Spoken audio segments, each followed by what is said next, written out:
یاره موږ په دې باندې څه دی الحمدلله د دین هغه نشر و اشاعت کوو، د دین خورول کوو.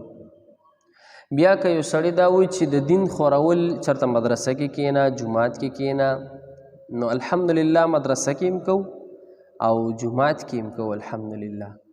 خو د سوشل میډیا نن سبا دې ته د دې سوشل میډیا ته د علماو د طلبو ډېر لوی ضرورت دی، ځکه چې په سوشل میډیا باندې که هغه یوټیوب دی، ټیک ټاک دی، فیسبوک دی، که هغه هر قسمه سوشل میډیا ده، په دې باندې چې دی نن سبا یو ډېر لوی زور شروع دی.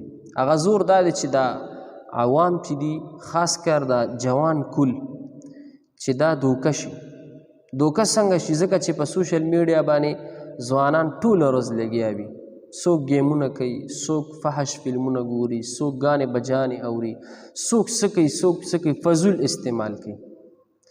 نو که چېرته موږ په دې سوشل میډیا باندې څه دی یو د دین مسله ورکړله یا هم ترجمه ورکړله او هغه چا وکتله او څه یې زده کړل، څه فهم ذهن ته څه رالل، نو دا څومره لویه خبره ده.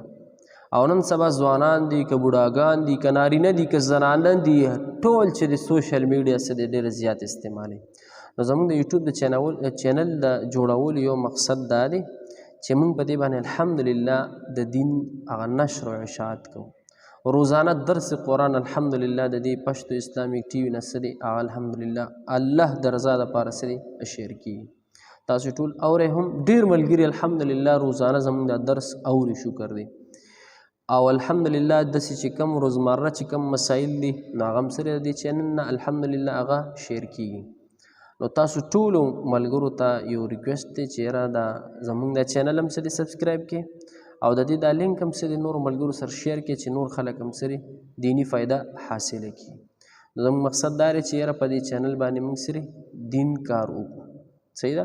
او نن سبا د علماو ډېر لوی ضرورت دی، ځکه سوشل میډیا باندې خلک بل طرف ته روان دي، نو چې په یو سوشل میډیا باندې یو عالم، یو طالب علم د دین کار کوي او خلک د هغې نه فایده اخلي، نو څومره د خوشحالۍ خبره ده.